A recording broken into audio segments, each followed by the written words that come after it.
Oke, ya. Sebelumnya ada yang pernah belajar part of speech?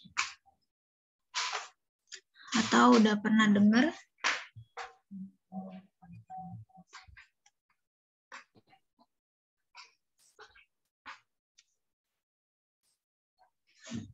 Udah pernah, Kak.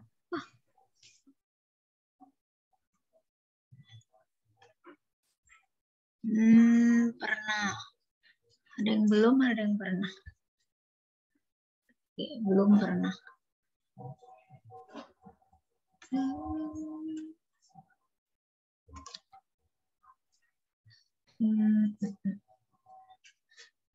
Oke, yang udah pernah belajar, kira-kira part of speech itu tentang apa ya? Boleh ditulis.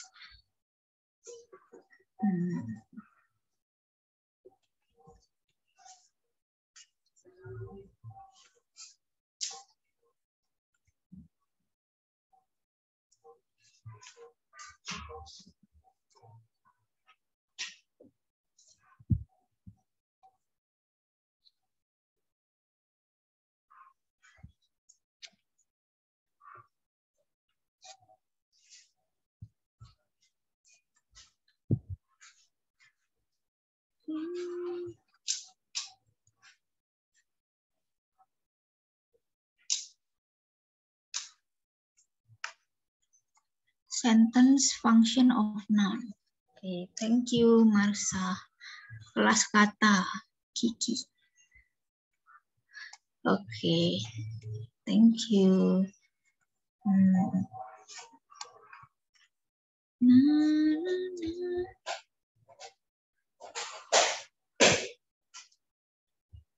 Yeah. Hello. If you haven't met me before, nice to meet you. You can call me Cece or Kak Cece. It is up to you. And I am still a college student on the way to 5th semester. My major is accounting. Okay, nice to meet you, nice to know you.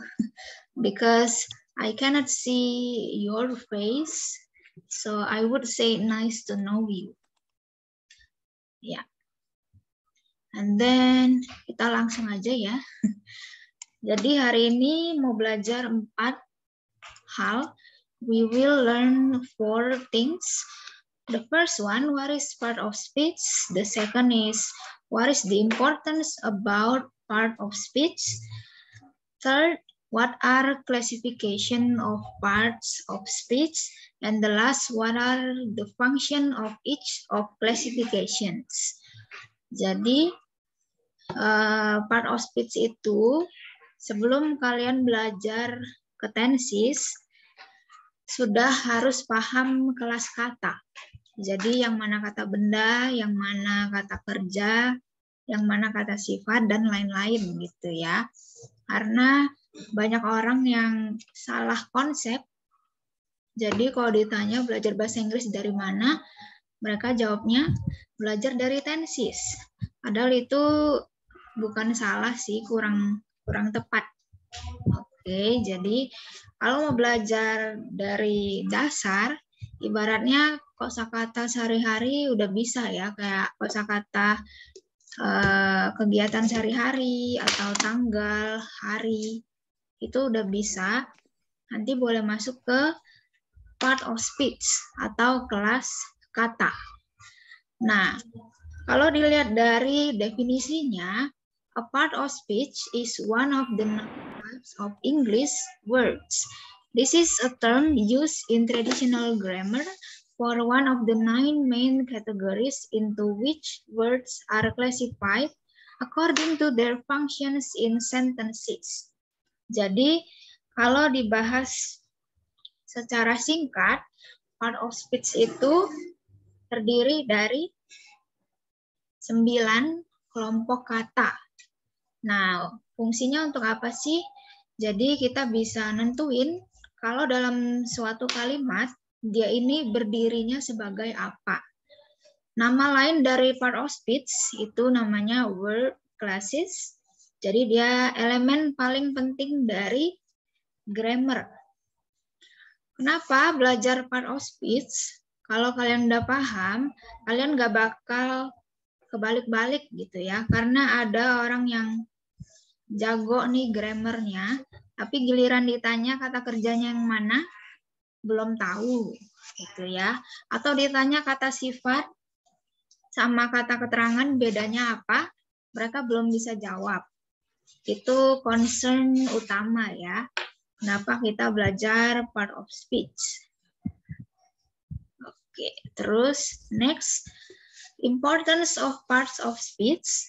Jadi kalau di bahasa Indonesia, mereka itu kayak saling berhubungan. How the words relate to each other. Misalnya gimana? Misalnya di sini kita punya 3 kata. We have 3 words. The first one, hit, Kevin, and Brian.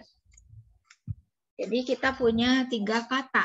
Tapi kalau cuma 3 kata dan nggak disusun, jadinya nggak jadi kalimat ya. Nggak ada artinya. They don't really tell us.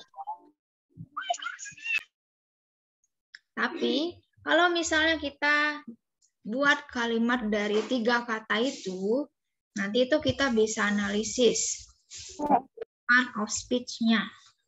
Misalnya gimana C? Di sini Cece buat kalimatnya Kevin hits Brian. Artinya Kevin memukul Brian gitu ya. Kalau dianalisis sama kayak bahasa Indonesia, ada subjek, ada predikat, ada objek. Subjeknya yang Kevin, predikat atau kalau dalam bahasa Inggris sebutannya verb itu hits. Kenapa pakai S? Hitnya karena Kevin itu orang ketiga tunggal atau bisa dibilang third singular person yang berupa he. Makanya pakainya hits gitu ya. Terus objek itu Brian. Bedanya subjek dengan objek, kalau subjek berarti pelakunya, pelaku yang melakukan suatu kegiatan. Tapi kalau objek berarti dia menerima aksi dari pelaku. Oke, tapi kalau kita balik jadi Brian hits Kevin, berarti nanti artinya juga berbeda ya. The meaning can become completely different. Terus analisis kalimatnya juga berbeda.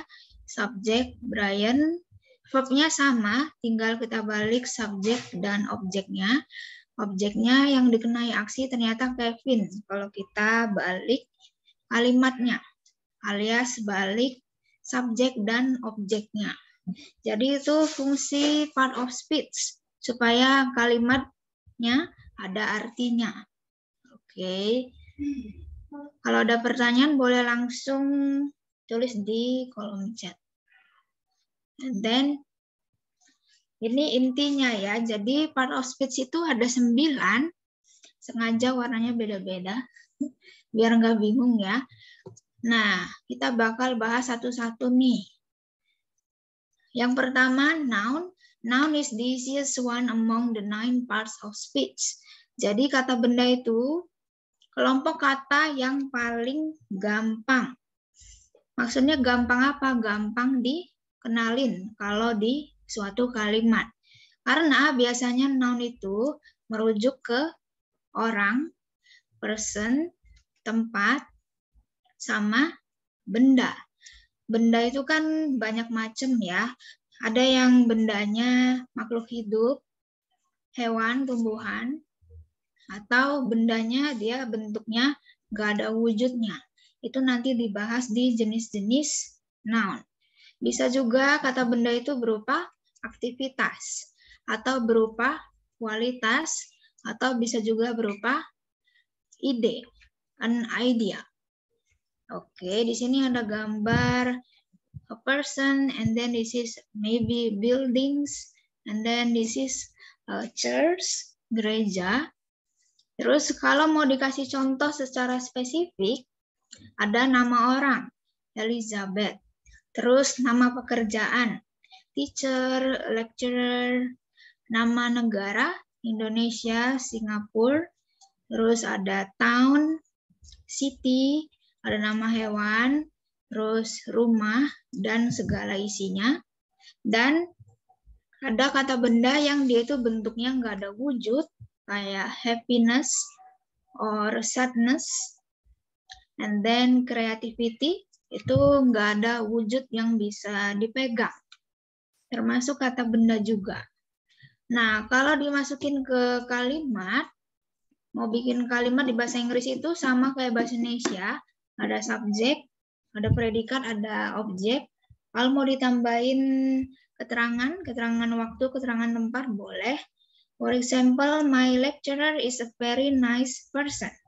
Kalau kita analisis, yang mana kata bendanya, itu yang lecturer. Terus kata kerjanya yang is. Selain lecturer, kita punya kata benda person. Terus ini my ini apa ya? My itu termasuk pronoun. Itu nanti di materi berikutnya. Sekarang kita bahas ke kata benda dulu. And then the second example, Amy is going to go on holiday to Australia. We have 3 nouns in this sentence, Amy, holiday, and Australia. Nah, kalau ditanya kata kerjanya yang is going. Itu nanti bakal dibahas habis ini. Okay. If there is any questions, you can ask on the chat Zoom.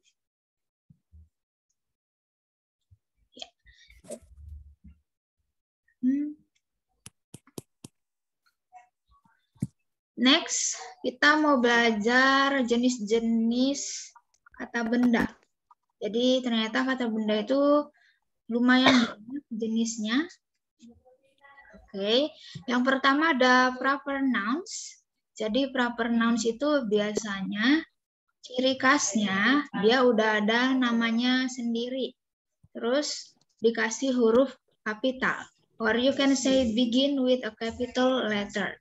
For example, Mr., Miss, Mrs., Professor, itu namanya proper nouns. Atau nama orang, itu juga proper nouns. Nama negara juga termasuk gitu ya. Karena di sini dibilangnya particular, berarti dia udah spesifik. Terus yang kedua, ada common.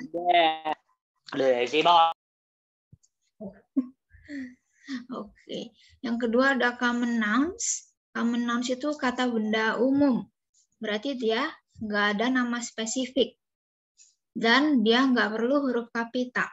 For example, country, month, school, car, movie, etc. Yang ketiga, kita punya concrete noun. Jadi kata benda konkret. Istilah gampangnya concrete noun ini kata benda yang bisa dirasakan oleh panca indera kita. This kind of noun can be felt through 5 senses. For example, house, kita bisa megang ya. Ada bendera, flag, shoes, train, itu semua bisa kita pegang dengan panca indera. Yang keempat, we have abstract noun.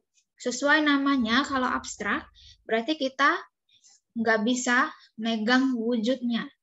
Cannot be felt through 5 senses. For example, happiness, friendship, advantage, keuntungan, life, kehidupan, itu nggak bisa dipegang wujudnya. Okay. And then masih ada yang kelima ya kayaknya. Yang kelima kita punya countable noun. Jadi countable itu bisa dihitung. Kata benda yang bisa dihitung jumlahnya. For example, chair, kursi, flower, smartphone, book, ada layang-layang, kite, itu bisa dihitung ya. Namanya countable noun. Countable noun ini dia bisa juga dibentuk jadi kata benda jamak, alias lebih dari satu. Tinggal ditambahin s kalau dia bentuknya biasa gitu ya. Misalnya flowers, chairs, smartphones, books, itu berarti kata bendanya lebih dari satu. Tapi ada juga kata benda yang dia itu bentuknya nggak beraturan antara yang jumlahnya satu dengan jumlah yang banyak. Misalnya anak. Kalau anaknya ada satu, kalian bisa bilang child. Tapi kalau anaknya ada banyak, bilangnya children. Sama juga kayak laki-laki. Terus perempuan. Woman and women. Itu beda ya jumlahnya. Kalau woman itu satu wanita. Kalau women itu dia more than one. Oke, terus ada lagi yang bentuknya beda itu tikus. Tikus itu kalau satu mouse, tapi kalau banyak mice. Itu ya, ini banyak orang yang belum tahu nih. Mouse sama mice itu beda. Kalau dia konteksnya binatang ya. Terus ada lagi angsa. Kalau angsanya cuma satu, goose. Kalau angsanya banyak, geese. Jadi ini namanya kata benda tidak beraturan alias irregular noun. Kalau yang beraturan berarti dia belakangnya ada akhiran s atau is gitu ya. Itu untuk countable noun. Sekarang kita ke non-countable or you can say uncountable. Berarti kalau ada non, dia nggak bisa dihitung jumlahnya. Atau kalau mau lebih gampang lagi, biasanya benda yang bentuknya liquid atau cairan itu nggak bisa dihitung di bahasa Inggris. Kayak susu, milk, and then water, oil, oli, itu nggak bisa dihitung. Terus, di sini Caca nambahin roti, bread. Roti itu kalau di bahasa Inggris nggak bisa dihitung ya. Tapi mereka make quantity words. Jadi kalau kalian mau bilang, aku beli sebungkus roti, itu pakainya a loaf of bread. Ini kalau satu bungkus roti. Karena kalau di negara situ mereka juga rotinya pakai plastik gitu ya. Kalau banyak gimana, C? Kalau banyak berarti loaves of bread. Itu untuk roti ya. Ada yang nanya bisa dikirim materinya? Bisa. Nyusul ya. Pasti selalu ada kok materinya. Oke. Terus ada rice, nasi. Terus biasanya nih kalian juga makan sereal ya. Sereal itu nggak bisa dihitung. Kenapa sih? Karena kita nggak mungkin yang ngitung satu-satu jumlahnya berapa dalam seplastik. Sama juga kayak mentega, butter, itu termasuk non-countable noun. Jadi kita bukan ngitung bungkusnya, tapi ngitung isinya. Kalau kalian bingung kenapa mentega nggak bisa dihitung gitu ya, kita ngitung isinya. Oke, sama juga kayak flour, tepung, ini nggak bisa dihitung ya. Terus yang selanjutnya ada collective noun.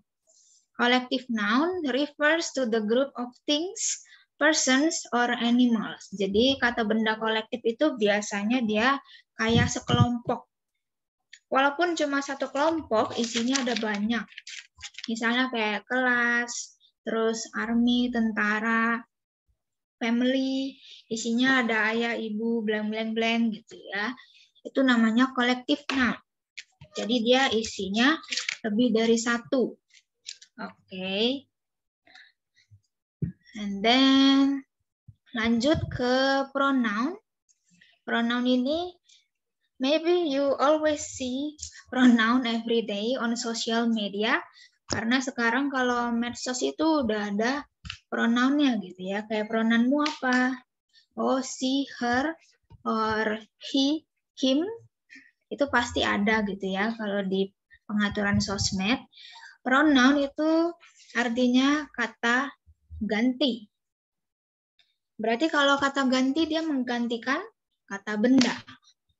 Pronouns are words to replace a noun. Ya, kenapa ada pronoun? Karena kalau kita buat kalimat nih, nggak mungkin kita nyebut satu nama berulang kali. Misalnya Cece is a girl, Cece is a college student, Cece is 20 years old. Itu dianggapnya boros, pemborosan kata. Jadi Cece bisa diganti dengan si. Supaya kita nggak ngulang kata benda yang sama. Oke, terus di sini juga ada yang namanya antecedent untuk pronoun ya. The noun that a pronoun refers back to is called as antecedent. For example, I have a sentence, Peter got off work at 7.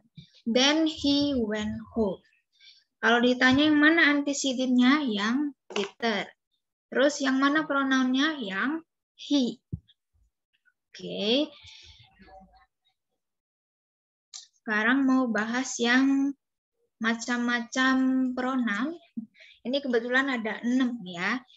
Kenapa kok banyak gitu? Apakah fungsinya beda-beda? Yes, of course.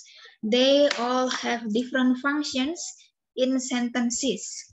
Yang paling mudah itu subject pronoun. Atau bisa disebut subjective.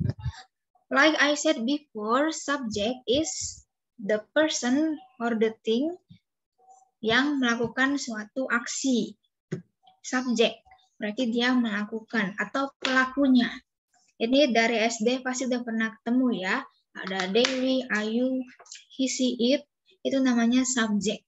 Biasanya mereka sebelum kata kerja. Jadi subjek dulu baru kata kerja gitu ya. Yang kedua ada objek. Objek tadi Ceci bilang berarti dia menerima aksi atau menerima kegiatan dari subjek.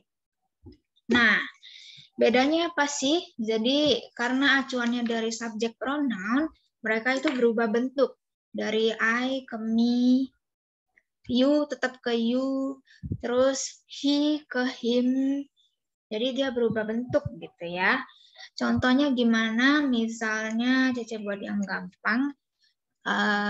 He gives me flowers. Ini contoh yang objek pronoun. Ada objek pronoun me. Terus subjek pronounnya he. Itu contoh paling mudah. Jadi aku menerima aksi dari cowok itu. Aku dikasih bunga. Jadi me-nya sebagai objek. Oke. Terus yang ketiga namanya possessive. Posesif itu berarti kepemilikan akan sesuatu. Contohnya gimana? Misalnya buku itu punya saya. Atau kalau mau lebih spesifik, buku biru itu punya saya. The blue book is mine. Itu contohnya ya. Ini sengaja dikasih kalimat yang mudah biar nggak bingung. Untuk supaya gampang paham, biasanya possessive pronoun itu dia ada di akhir. Kayak contoh Cece ya, mine-nya ada di akhir. Oke, the blue book is mine, the blue book is yours. Jadi dia acuannya tetap ke subjek, tapi dia berubah bentuk. Dari I ke mine, you ke yours, we ke ours, they ke theirs. Oke. Terus yang keempat, demonstratif. There are 4 types. Ini biasanya kalian gunakan untuk menunjuk seseorang atau benda. Bedanya apa sih? Bedanya di jaraknya gitu ya. Kalau jaraknya dekat bisa pakai 2 ini. This and this. Oke, kalau this itu dia DIS gitu, tapi kalau yang ini dia agak panjang dan dia agak pakai Z gitu ya. This and this. Terus bedanya apa nih? Kalau this dia itu jaraknya dekat dan cuma satu benda. Misalnya ini aku punya buku satu, bukunya di dekat aku. You can say this book is mine. Tapi kalau bukunya banyak, misalnya ada 3 gitu ya, dan jaraknya dekat, pakailah yang E. These books are mine. Karena bukunya banyak, Cece pakai to be are gitu ya, sesuai. Kalau is itu untuk yang jumlahnya 1 dan dia untuk he, she, it. Tapi kalau are itu yang jumlahnya banyak. Terus berarti bedanya apa? That dengan those. Kalau that and those berarti jarak yang ditunjuknya jauh. That book is mine. Buku itu punya saya. Kalau those berarti bukunya banyak. Those books are mine. Oke, jadi kesimpulannya kalau demonstratif itu perhatiin jaraknya dekat atau jauh dan perhatiin juga jumlahnya berapa. Kalau 1 boleh pilih pakai this or that tergantung jaraknya gitu ya, dekat atau jauh. Kalau banyak kata bendanya pilih this or those. Tergantung jaraknya ya, dekat atau jauh. Oke. Yang kelima ada refleksif. Refleksif itu berarti menunjuk ke subjek di kalimat itu sendiri. For example, I love myself. Ini contoh paling gampang ya. Jadi myself itu menunjuk ke I, alias dia menunjuk ke subjek itu sendiri. Oke. Yang keenam ada indefinite. Indefinite pronoun itu kata ganti yang tidak pasti, alias identitasnya nggak tahu siapa, atau bentuknya kayak mana, namanya siapa itu nggak tahu. Biasanya akhirannya itu ada body, terus ada thing, misalnya nih, everything, anything. Terus ada apa lagi tuh? Something. Nah, kalau kita lihat depannya juga ada ciri khas ya. Ciri khas any, ciri khas every, no, some. Itu biasanya sering digunain di indefinite pronouns. Oke. And then lanjut ke kata kerja. Ya, kata kerja di sini ada 2 macam. There are 2 kinds of verb. The first one is action verb. Sebelum kita bahas action verb, kita mau bahas yang sebelah sini dulu ya. Kalau di CC sebelah kiri. The main word in the predicate of a sentence that expresses or describe an action, experience, or state of being. Jadi kata kerja itu berarti aksinya apa gitu ya. Kalau contoh gampangnya udah ada go, run, invite, study, dan lain-lain. Kalau contoh di kalimat the student, ini harusnya ada the ya. Nanti aku benerin. The student goes to the museum. Bedanya dengan contoh kedua itu beda di jumlah subjeknya. The student itu berarti cuma 1. Tapi kalau Cece bilang the students, berarti lebih dari 1. Makanya aku pakai kata kerja go. The students go to the museum. Contoh ketiga, Miss Ayu invites all students to come to the morning class. Kenapa pakai invites? Ada S, karena Miss Ayu itu termasuk orang ketiga tunggal, termasuk she. Kalau she, berarti dia pakai imbuhan kata kerjanya. Di sini tensesnya simple present, ya. Simple present itu kegiatan yang selalu diulang. Oke. Tapi ini sebagai contoh aja ya. Nggak bahas tenses. Yang keempat, Jessica is doing a research. Is doing, di sini verbnya, tapi dia pakai present continuous. Oke, nggak usah dipusingin tensesnya, ini cuma mau analisis kalimat. Analisis kelompok kata. Terus ke sebelah kanan ada dua jenis kata kerja.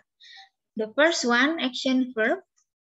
Action verb means what the subject does. Jadi dia menjelaskan apa yang dilakukan oleh subjek. For example, Tiffany sings beautifully. Tiffany subjek, sings itu kata kerja. Dia ada aksi langsungnya.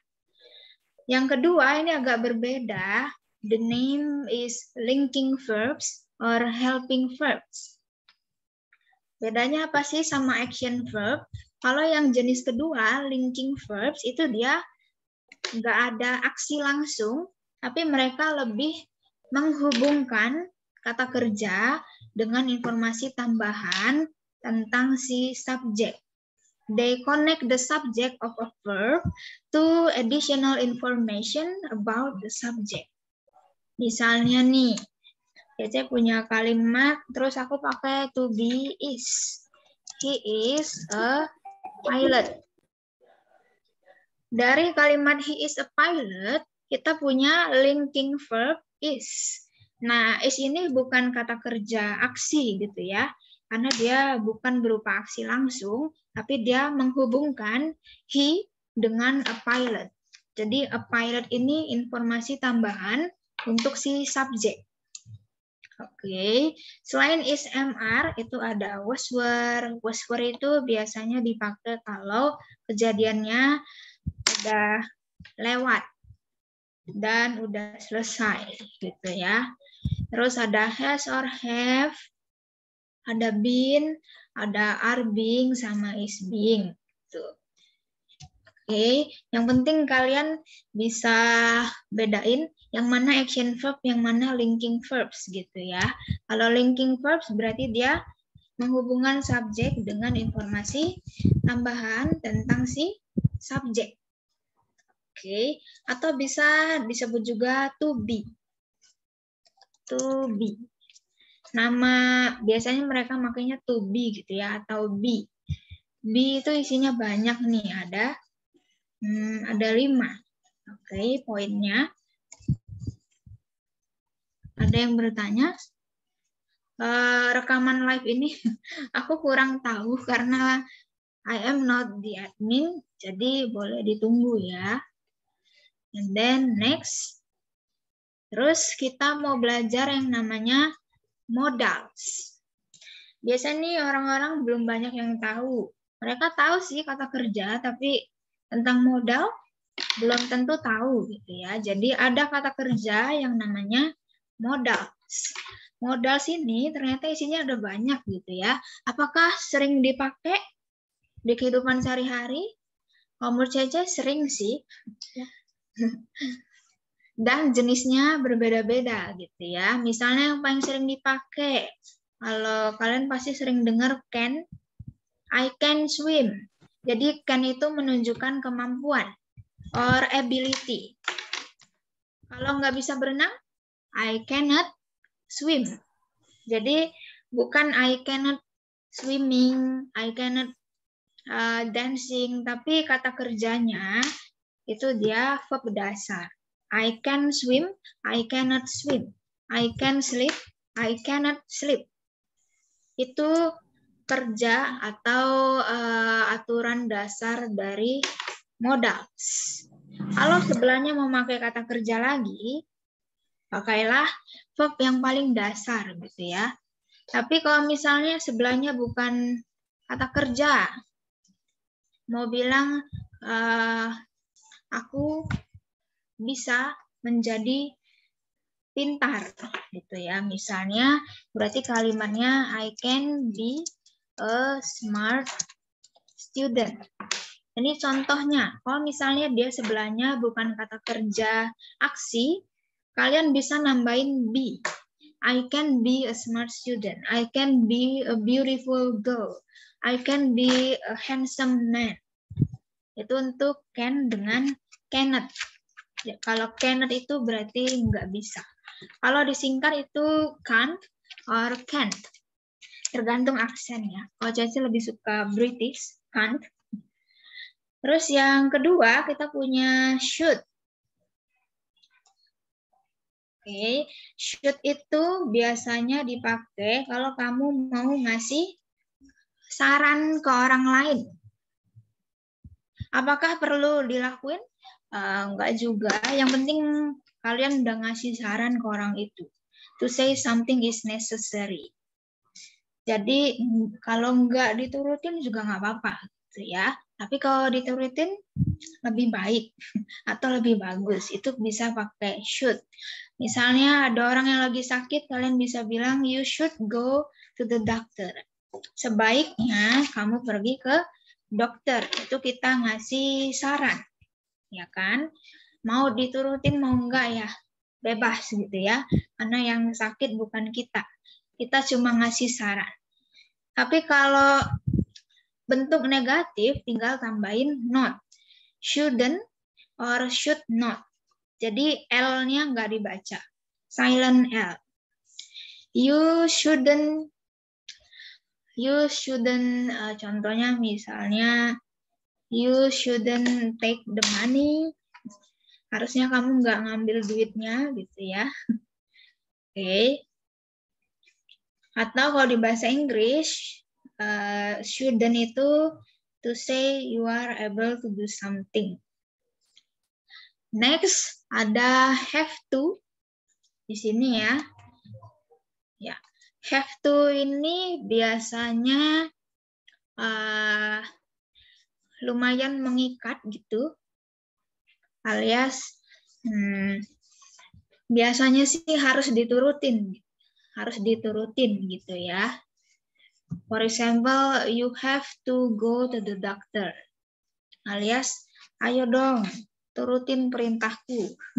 Dia lumayan saudaraan sama Mas. Yang ini nih, nggak masuk di gambarnya, Mas. Mas itu berarti mau nggak mau, suka nggak suka harus dilakuin. You must go to the doctor. Kamu harus pergi ke dokter. Berarti ya harus dilakuin gitu ya. Dia saudaraan sama have to. Kalau bentuk negatifnya, kalau must itu tinggal ditambahin must not.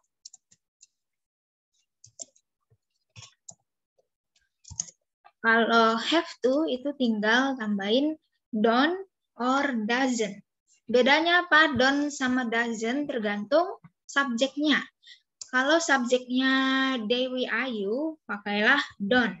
You don't have to go to the doctor. Tapi kalau subjeknya he, she, it, berarti pakainya doesn't. He or she doesn't have to go to the doctor. Itu bedanya ya. Tapi biasanya kalau di ujian, karena ujian itu konteksnya formal ya, mereka biasanya pakai must. Have to itu biasanya dipakai kalau di conversation. Okay. And then next, ada lagi yang belum dibahas? Udah ya, kalau modal sebenarnya masih banyak modal yang belum disebut, kayak will, terus ada may, tapi takutnya kelamaan, jadi Cece cuma ngasih yang biasanya memang dipakai. Oke. Terus kita mau lanjut ke part of speech table. Karena tadi kita udah bahas kata kerja, kata benda, kata ganti. Jadi Cece bahas sisanya. Dan biasanya ini sering kebalik orang-orang ya. Jadi mereka ditanya, bedanya apa sih? Adjektif sama adverb? Belum bisa jawab, kan? Yang pertama kita mau bahas adjektif. Adjektif ini artinya kata sifat. Kalau kata sifat berarti dia mendeskripsikan sesuatu. Sesuatunya apa, C? Sesuatunya itu bisa orang, bisa benda. Jadi mereka mendeskripsikan atau modifikasi benda. Kata benda tadi kan bisa berupa orang, bisa berupa tempat, bisa berupa ide, bisa berupa kualitas. Pokoknya semua yang bentuknya kata benda itu bisa dideskripsiin atau bisa dimodif pakai kata sifat. Itu itu gampang ya. Jadi ibaratnya tuh fungsinya cuma ada satu. Describes or modify a noun. Itu fungsinya adjective. Contohnya apa nih? Nama warna dari yellow, red, terus blue itu termasuk kata sifat. My book is blue. Berarti blue-nya kata sifat. Terus ukuran atau tinggi atau penampakannya kayak mana itu namanya juga kata sifat. Beautiful, handsome, pretty. Terus di sini ada good, ada bad, big. Itu semuanya kata sifat dan mereka pasti mendeskripsikan kata benda. For example, they live in a beautiful house. Kalau ditanya yang mana kata sifat, jelas yang beautiful. Beautiful ini menjelaskan rumah. Jadi rumahnya kayak mana sih? Oh, ternyata rumahnya cantik. Contoh kedua, Ben is an adorable baby. Berarti adorable itu menjelaskan baby. Oh, bayinya lucu gitu ya. Terus yang ketiga, this glass is breakable. Dia bilang gelas ini mudah pecah gitu ya. Jadi breakable itu menjelaskan gelasnya. Kesimpulannya berarti kata sifat menjelaskan kata benda. Oke. Yang kedua ada determiner. Mungkin baru pernah dengar ya apa nih? Jadi determiner itu biasanya membatasi sebuah kata benda. Apa yang dibatasi biasanya jumlahnya. Kalau kita mau nyebutnya satu, bisa pakai an, one. Jadi 1, 2, 3, 4 sampai seterusnya itu termasuk determiner. Mereka bisa membatasi jumlah benda di kalimat. Atau kalau misalnya mau banyak C, boleh pakai angka 2, 3. I have 2 cats, itu 2-nya termasuk determiner berupa angka. Kalau mau nggak disebutin spesifiknya berapa, bisa pakai some. Some itu beberapa, tapi dia nggak terlalu banyak gitu ya. I have 2 cats and some rabbits. Kalau many berarti itu banyak jumlahnya. Many itu dipakai kalau kata bendanya bisa dihitung. Kayak kelinci, boleh pakai many. I have many rabbits. Berarti kelinciku sangat banyak. Gitu. Oke. Terus yang selanjutnya ada adverb. Jadi adverb ini kata keterangan. Nah, biasanya orang-orang tuh pada kebalik adjective sama adverb. Oke, ada yang nanya, kalau di determiner, apakah kata bendanya itu harus ditambah akhiran S, kayak cats sama rabbits?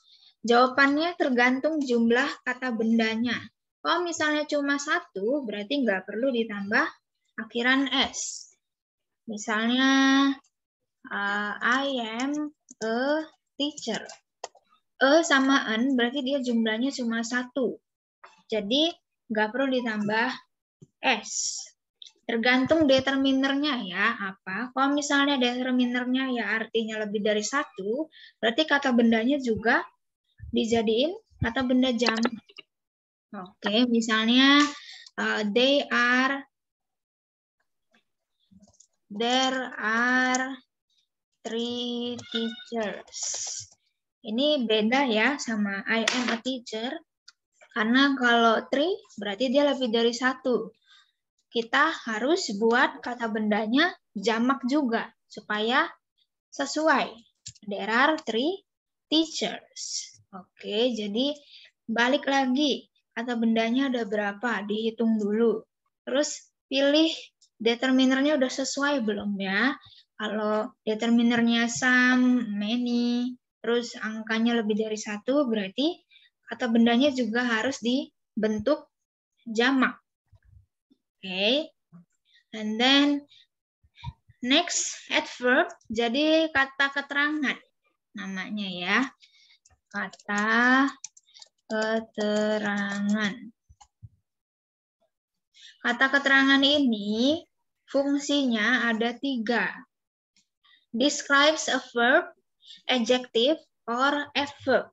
Fungsinya ada 3. Yang pertama menjelaskan kata kerja. Yang kedua menjelaskan kata sifat.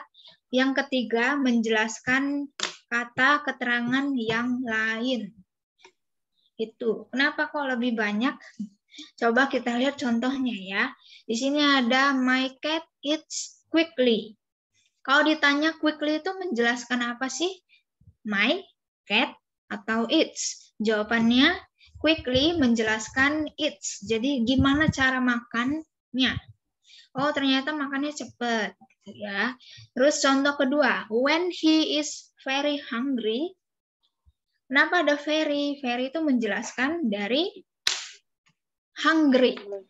Apakah dia lapar atau sangat lapar atau biasa aja? Ternyata dia sangat lapar. Jadi kita bisa nambahin very untuk menjelaskan kata sifat hungry. Oke. Terus yang contoh ketiga, he eats really quickly. Berarti di sini ada 2 kata keterangan. Nah, kalau ditanya really itu menjelaskan apa ya? Really menjelaskan quickly. Jadi seberapa cepat? Biasa aja atau agak cepat atau sangat cepat? Ternyata jawabannya really, sangat cepat. Oke. Kalau dilihat dari tabel itu biasanya memang akhirannya ada ly. Biasanya ya. Nggak semua kosakata, tapi biasanya atau umumnya kata keterangan itu salah satu cara untuk mengenalinnya dengan akhiran ly. Oke. Terus kalau bukan akhiran ly, apa C? Misalnya ada always, ada often, ada sometimes. Itu termasuk adverb. Jadi nggak semuanya akhiran ly ya. Tapi kalau kalian bingung cara ngenalinnya, salah satu caranya dengan akhiran ly. Biasanya. Oke. Terus ada preposition. Jadi preposition ini biasanya dia ngasih tunjuk di manakah posisinya, posisi benda, atau kalau di secara akademik, preposition itu kalau di bahasa Indonesia kayak di, ke, dari gitu ya. Tapi kalau di bahasa Inggris ternyata ada banyak jenisnya.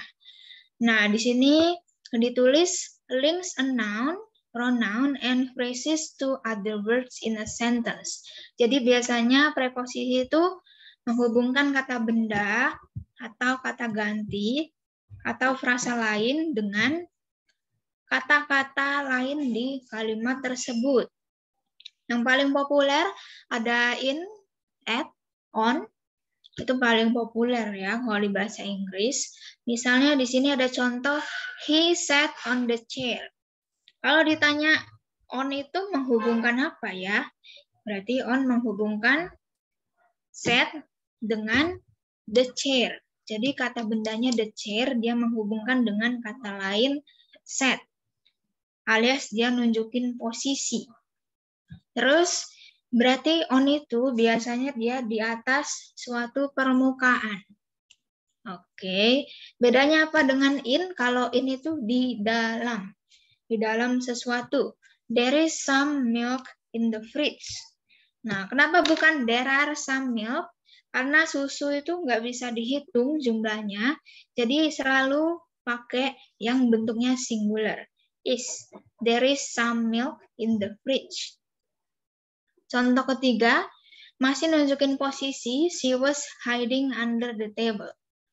Berarti under ini menghubungkan was hiding, kata kerja, dengan the table. Yang terakhir, melewati, he drove over the bridge. Dia mengemudi melewati jembatan. Jadi over itu menghubungkan drove, mengemudi, dengan the bridge. Oke.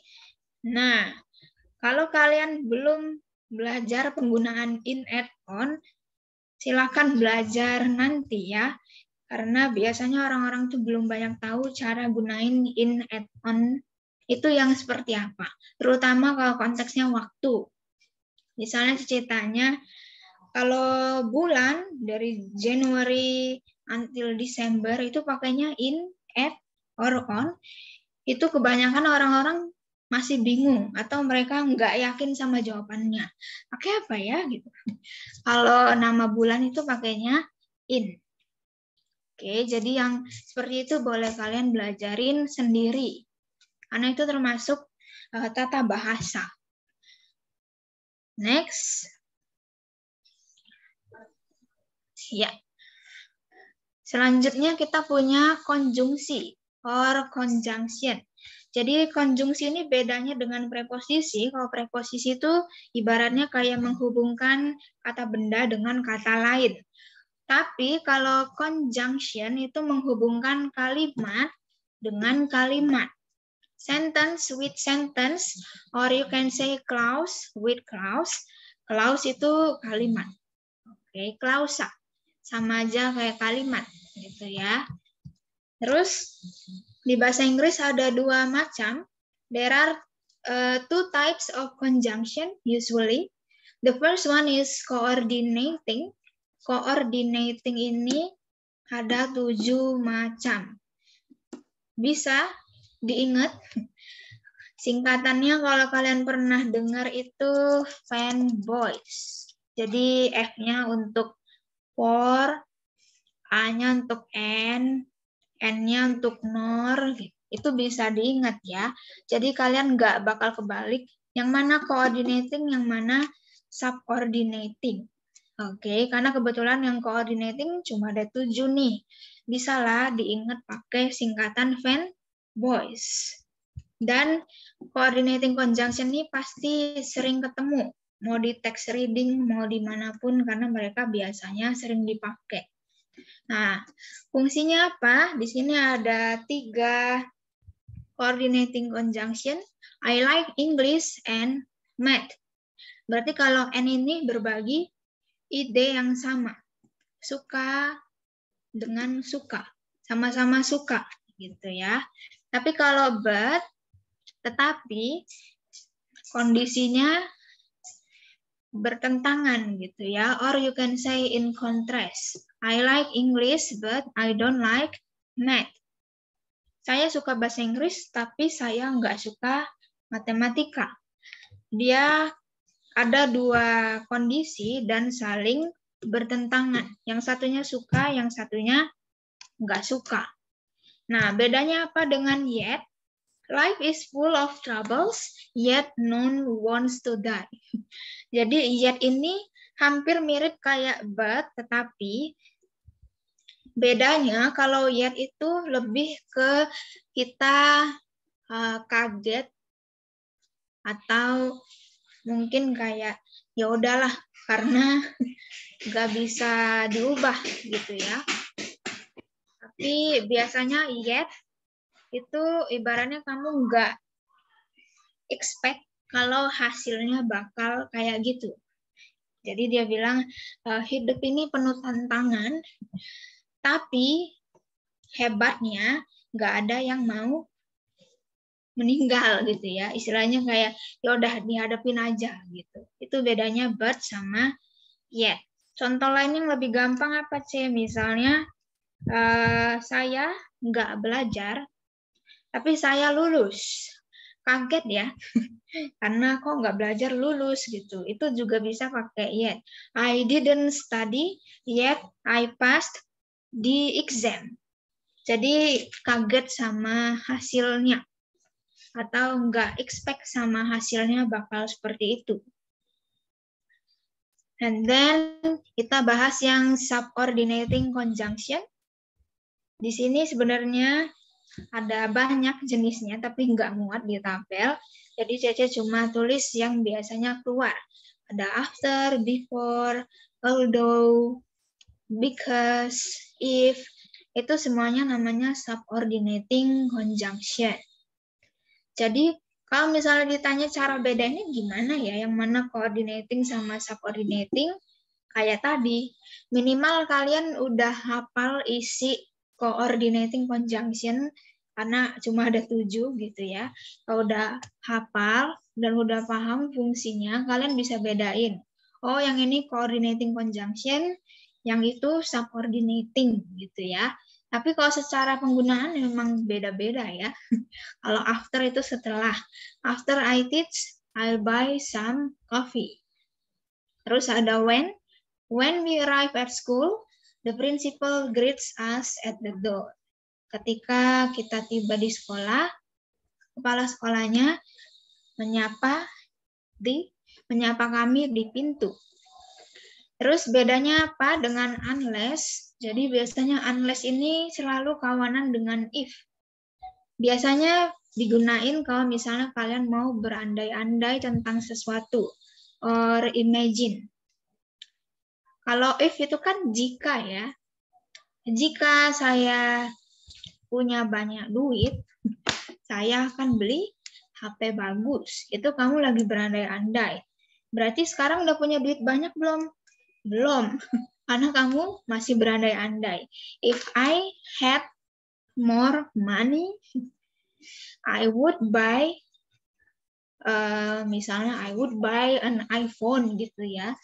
Tapi kan ternyata faktanya, oh duitnya belum cukup, aku bolehlah berandai-andai kalau duitku banyak, aku bakal beli iPhone. Tapi kalau unless, itu berarti kayak jika tidak, atau kecuali tidak. Misalnya nih, Cece punya kalimat, unless we finish the project, we will not be able to go to the pool. Kalau kalian bingung, kalian bisa artiin ke bahasa Indonesia. Jika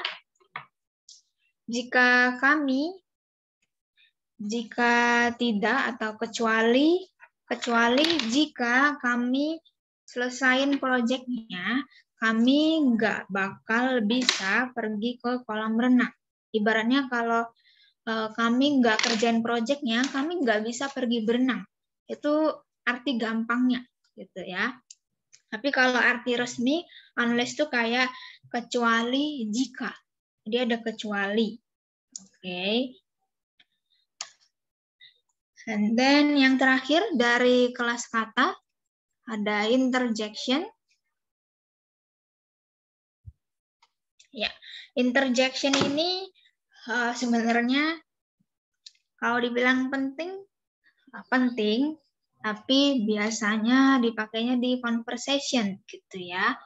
Dia berupa short exclamation or sometimes inserted into sentence. Jadi mau ditambahin, mau enggak dipakai di kalimat itu enggak apa-apa. Karena dia ibaratnya kayak cuma supaya kalimatnya lebih menarik dibaca gitu ya. For example, hi. Itu ada tanda seru ya. Hi, my name is Cece. What about you? Terus misalnya kalau nggak ada tanda tanya kayak well, I don't know about that.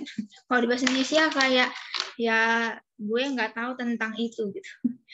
Jadi sebenarnya nggak ada artinya ya, tapi termasuk interjection. Oke.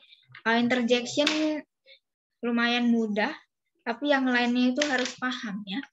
Yang 8 kelompok kata lainnya harus paham. Oke. Terus di sini ada di part of speech itu ibaratnya ada raja dan anak-anaknya gitu. Rajanya siapa? Rajanya kata kerja. Oke. The verb is the king of this. Nanti bisa dibaca ya. Jadi mereka punya fungsinya masing-masing. Dan di sini ada example. Nanti kalian bisa bikin kalimat sendiri. Terus kalian bisa ikutin Cece pakai tabel gini supaya makin ngerti gitu ya. Nah, sekarang yang terakhir mau bahas ini. Jadi kalau di kelompok kata itu ada beberapa yang dia itu fungsinya lebih dari satu. Misalnya kayak work. Work itu selain sebagai jadi kata kerja, bisa juga jadi kata benda. Kerjaan. My work is easy. Pekerjaan saya mudah. Tapi kalau diubah jadi kata kerja, berarti I work in London. Jadi ada dua fungsi. Sama juga kayak but. But ini kalau preposition artinya kecuali. Misalnya, everyone came but Mary. Semua orang datang kecuali Mary. Itu kalau but sebagai preposition. Tapi kalau dia sebagai conjunction, berarti menghubungkan kalimat dengan kalimat. John came but Mary didn't come. John datang tapi Mary nggak datang. Ada dua fungsi. Terus ada well. Well yang pertama sebagai adjective. Are you well? Mungkin jarang dengar ya, tapi sama aja kayak nanya, are you okay gitu? Apakah kamu baik-baik saja? Kalau sebagai kata sifat. Oh, sebagai kata keterangan, she speaks well. Dia berbicara dengan baik atau dengan lancar. Berarti well di sini menjelaskan speaks.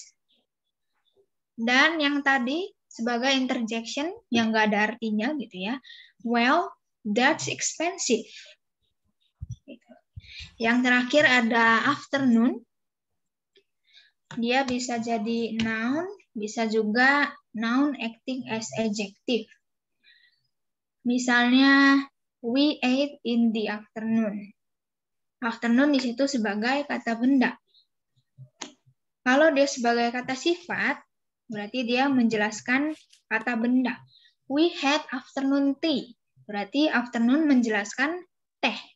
Teh yang kayak mana? Oh, ternyata teh di siang hari. Gitu ya. Any question?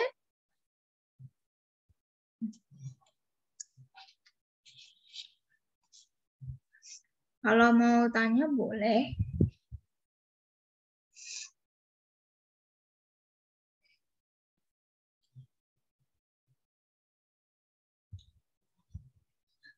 Kalau nggak ada pertanyaan, nggak apa-apa.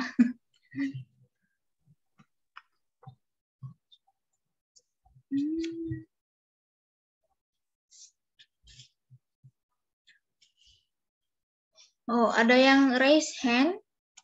Nur Rini, do you want to ask a question? Yes, Chef. Okay, what is that? Mau nanya yang penggunaan interjection well itu bagaimana ya? Sorry, kayaknya suaranya kurang jelas. Boleh diulang? Penggunaan interjection yang well itu bisa diulang nggak, Chef? Soalnya kurang ngerti. Oh, sebenarnya well di sini nih arti resminya nggak ada ya. Karena dia kayak cuma bikin kalimatnya lebih menarik dibaca. Yang ini nih, well, I don't know about that. Ya, saya nggak tahu tentang hal itu. Kalau diartin ke bahasa Indonesia kayak, ya kayak lagi apa ya, mikir gitu. Semacam kayak, tapi di sini kita bisa pakai well gitu. Kalau well sebagai interjection, biasanya taruhnya di depan. Oke. Jadi, kalau ditanya apakah sering keluar well sebagai interjection, jarang ya. Biasanya interjection itu dipakai di conversation. Kalau di formal itu menurut Cece sih jarang banget ya. Kalau di formal, well itu biasanya sebagai adjective atau enggak adverb. Jadi nggak perlu dipusingin gitu ya. Yang penting kalian tahu, oh interjection itu buat kalimatnya supaya lebih menarik aja gitu. Kayak, I know you. Or, I don't know you. Sebenarnya kalau mau langsung bilang I know you itu nggak apa-apa. Tapi ditambah interjection supaya kalimatnya lebih menarik. Apalagi kalau di conversation gitu ya. Ada yang lagi yang mau ditanya? Oke, thank you, Chef. Ya. Semoga ini yang join udah terbuka ya pencerahannya. Karena kalau kalian mau belajar bahasa Inggris tapi belum belajar kelompok kata, itu nanti makin bingung pasti. Karena kan kalau buat kalimat, itu kita harus tahu kan, ini kita mau pakai kelompok kata apa aja nih. Nggak mungkin ngasal gitu kan. Meskipun bahasa Inggris tuh pola kalimatnya bisa diubah-ubah, tapi yang penting kita tahu, kalau mau buat kelompok kata, bisa dimasukin ini, dan ini gitu ya. Dan kelompok kata atau part of speech itu berguna banget kalau ujian bahasa Inggris ya. Kayak misalnya TOEFL, or IELTS, or TOEIC itu juga berguna. Atau yang terbaru kayak Duolingo test itu, Duolingo, ya pokoknya yang Duolingo itu ya. Tapi menurut Cece Duolingo itu susah banget tesnya. So I prefer taking IELTS or TOEFL IBT. Gak tau kayak Duolingo itu ribet banget walaupun harganya lebih murah sih. Sekitar 600-an. Kalau IELTS sama TOEFL IBT itu 3 jutaan. Tapi udah jelas gitu yang diujikan apa dan tipe soalnya ya gitu. Kalau Duolingo ini wow, it is more difficult gitu. Tapi kalau kalian waktu mau tes itu biasanya untuk ini sih ya, pertukaran pelajar. Kalau kampusnya nyediain Duolingo dan kalian nggak mau keluar duit banyak, boleh ambil. Tapi ya begitu tesnya lumayan rumit gitu. Okay. So that's all from me. I hope you get a very useful knowledge from this material. Karena kalau kalian udah ngerti, kalian tinggal nambah vocabulary gitu ya buat reading. Jangan lupa diisi form evaluasi ya, biasanya di-share di grup. I would like to know about your point of view. Cece pengen tahu cara ngajarku gimana. Jadi kalian boleh isi form evaluasinya. Okay, so that's all from me.